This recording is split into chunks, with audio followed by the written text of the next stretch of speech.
시청자 여러분 안녕하십니까? 지방자치 중점 소식을 전하고 더 나은 지방자치의 방향을 제시하는 지방자치 1번지입니다.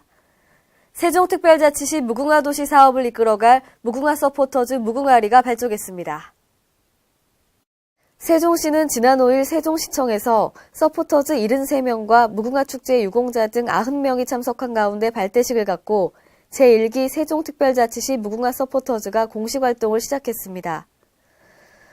무궁아리는 무궁화와 아리의 합성어로 아리는 사랑하는 님을 일컫는 옛 우리말입니다. 서포터즈는 향후 2년간 시민 무궁화 교실 참여, 무궁화 도시 홍보, 무궁화 꽃길 꽃동산 모니터링, 무궁화 심고 가꾸기 활동, 우수 무궁화 발굴, 정책 아이디어 제안 등의 활동을 펼칩니다. 전북 전주시 동부대로 내 설치된 도로안전시설물 중 훼손된 일부 시설물이 방치돼 있어 운전자의 안전을 위협하고 있습니다. 김승균 기자가 보도합니다. 전북 전주시 덕진구 동부대로 안전시설물이 관리가 안 되고 있어 문제가 되고 있습니다. 동부대로는 전주역에서 송천동, 동산동까지 이어지는 도로로 교통량이 많은 편이고 평균 시속도 높은 편입니다. 이에 교통사고 시 추락이나 중앙선 침범 등으로 인한 2차 피해를 방지하기 위해 도로에 설치되어 있는 가드레일 같은 구조물들이 관리가 안 되고 있는 상황입니다. 현황을 살펴보면 중간중간 휘어 있거나 풀과 흙으로 덮여 있기도 하고 가드레일이 없는 부분도 존재하고 있어 차량을 운전하는 운전자들에게 불안감을 가중시키고 있습니다. 이 밖에도 전주시 도로 연결에 관련된 조례에 따르면 야간에 운전자가 분리대를 식별할 수 있도록 반사지나 시선 유도 표지를 설치해야 함에도 불구하고 안 된 구간이 많아 교통안전이 우려되고 있습니다. 가드레일이 훼손된 부분이 있으면요. 저희가 그 복구 작업을 해야죠. 네, 아직 인지를 못하고 있어서 저희가.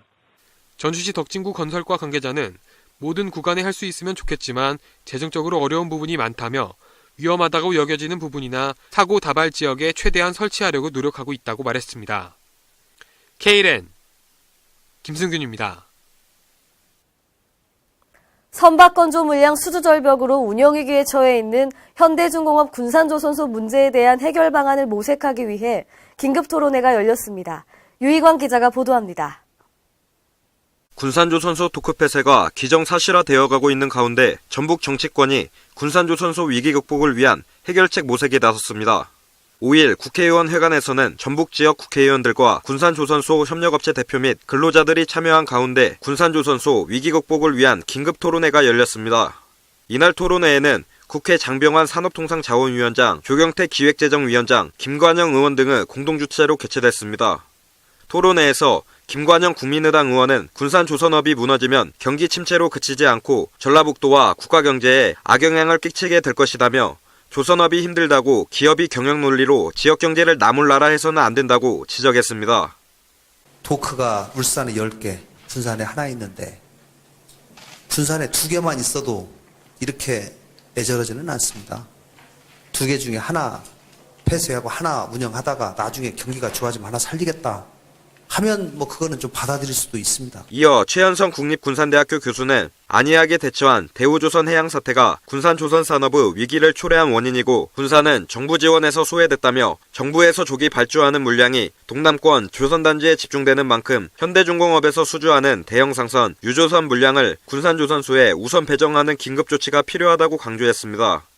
또 선박펀드의 우선 지원으로 협력업체의 도산을 막아야 하며 경제위기에도 견딜 수 있는 장기적이고 항구적인 대책 마련이 필요하다고 호소했습니다. 특히 한국조선해양기자재연구원 김성윤 본부장은 군산조선소는 도크가 한 개이므로 도크 폐쇄 시 곧 협력업체의 도산으로 이어져 다른 시 도의 여러 개 도크를 줄이는 구조조정과는 차원이 다르다며 정부는 지역이 가지고 있는 특수성을 고려한 정책을 제시해야 하며 정책자금 상환의 연장과 추가적인 지원책이 필요하다고 말했습니다. 한편 토론회에서 군산조선소 위기 극복을 위해 나온 건의사항 및 의견들은 중앙부처에 전달될 계획입니다. KLN 유희광입니다. 경상남도 농업기술원이 포도산업의 새로운 돌파구를 마련하기 위해 경남 지역의 특성을 고려한 양조용 포도 용기 재배 기술을 개발했습니다.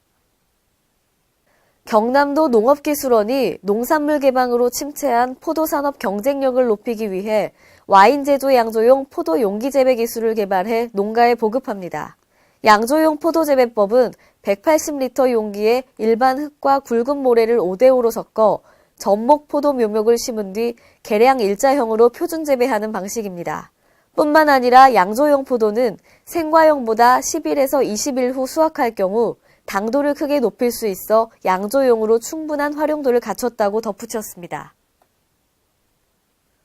전라남도가 서민 배려 시책의 하나로 추진하는 주거약자 주거환경 개선 사업이 100번째 결실을 맺었습니다.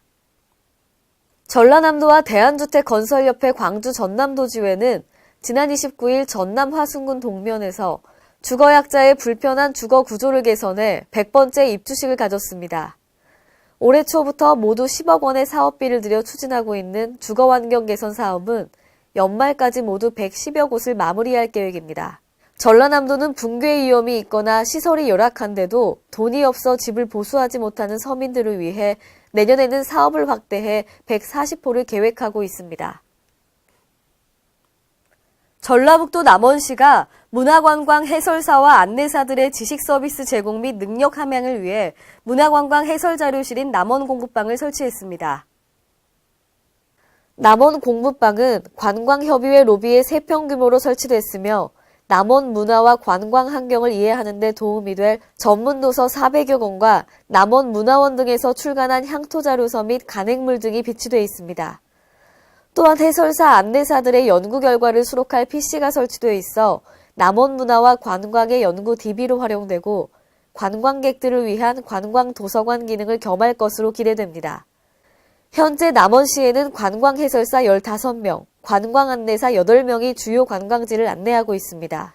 그동안 남원시는 문화관광 해설사 운영 체계를 혁신하기 위해 연중 4회의 타지역 해설 현장 벤치마킹과 이미지 교육 및 관심 분야 리포트 제출 등을 통해 해설사들의 해설 능력을 심화했습니다. 또 관광 성수기인 4월부터 11월까지는 남원 전란사와 혼불문학 배경지 투어 프로그램을 운영하는 프로그램 해설사 제도를 운영해오고 있습니다. 한편 2017년도부터는 전문 해설사 제도를 운영해 분야에 따라 연 2회에서 4회까지 전문 분야 연구보고서를 제출토록 하고 관련 분야 심층 해설을 원하는 관광객 단체의 사전 예약 시 지원될 예정입니다. 지평선 산업단지의 일반 산업단지 분양률은 50%가 채 안 돼 저조한 상황인데요. 이에 김봉남 의원은 전북 김제시의회 정례회에서 지평선 산업단지 미분양 토지에 대한 문제의 대책을 촉구하고 나섰습니다. 김승균 기자가 보도합니다. 제205회 전북 김제시 의회 정례회에서 김봉남 의원이 지평선 산업단지 미분양 토지 대책에 대한 문제점을 제기하며 대책을 촉구했습니다. 이날 시정질문자로 나선 김봉남 의원은 막대한 사업비가 투자된 지평선 산업단지의 일반 산업단지 분양률은 약 44%밖에 안 된다며 분양을 하지 못해 남아있는 940억 원의 상환 비용을 어떻게 감당할 것인지 해결책을 요구했습니다. 미분양 토지에 대하여는 김제시에서 매입 확약한 상태이기에 앞으로 1년 6개월 동안 어떻게 940억 원을 상환할 것인지 본 의원은 걱정하지 않을 수 없습니다. 김제시는 서해안 시대의 지역 특성에 맞는 산업단지 개발을 위해 총 사업비 2,997억 원을 들여 총 90만 평의 지평선 산업단지를 조성했습니다.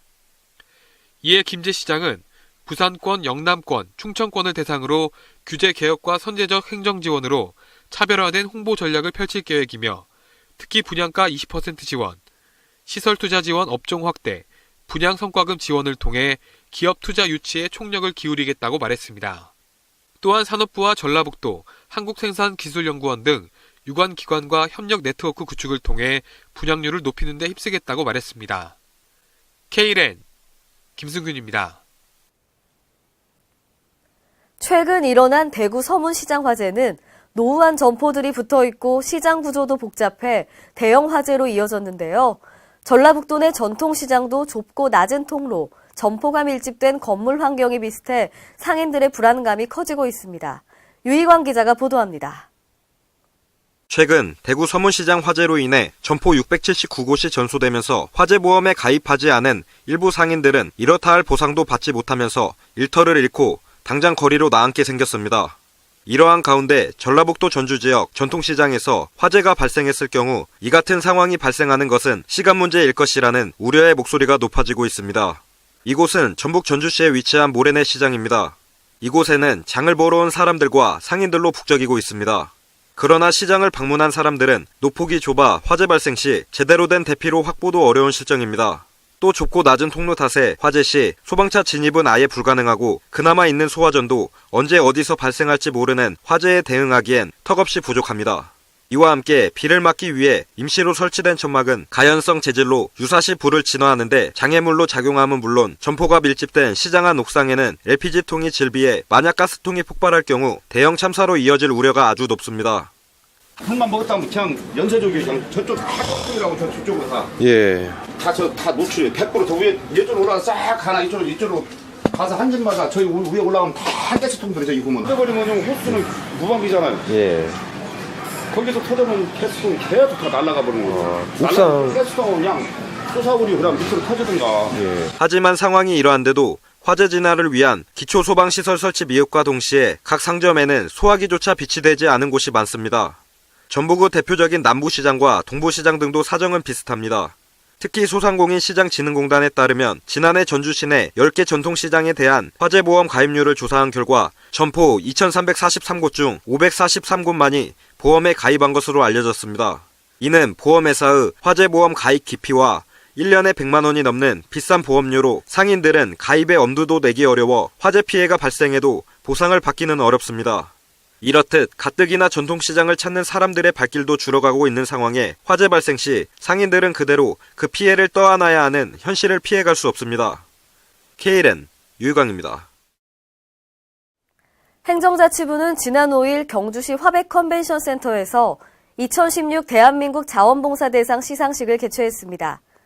시상식에서는 자원봉사에 헌신한 개인, 단체, 기업, 지방자치단체에게 훈포장과 표창이 수여됐습니다. 최고영예인 훈장은 평생을 자원봉사에 헌신해 국가와 지역사회 발전에 크게 기여한 분들께 수여됐습니다. 또한 이날 행사에서는 내년도 2017 한국 자원봉사의 해 추진을 위한 퍼포먼스를 벌였습니다. 행정자치부 국가기록원은 1945년 광복 이후 발행한 우표와 포스터를 국민들이 쉽게 이용할 수 있도록 누리집을 통해 제공합니다. 이번에 소개된 우표 관련 자료는 1945년에서 2005년 발행된 5,716매로 우표 외에 우표의 발행일, 금액, 발행 매수, 도안자 등의 내용이 들어있는 우표 발행 대장도 함께 볼 수 있습니다. 이에 행정자치부 국가기록원장은 우표와 포스터가 우리의 역사와 시대 정신을 담은 친숙한 기록이자 기억이라는 점을 느끼는 계기가 됐으면 한다고 밝혔습니다.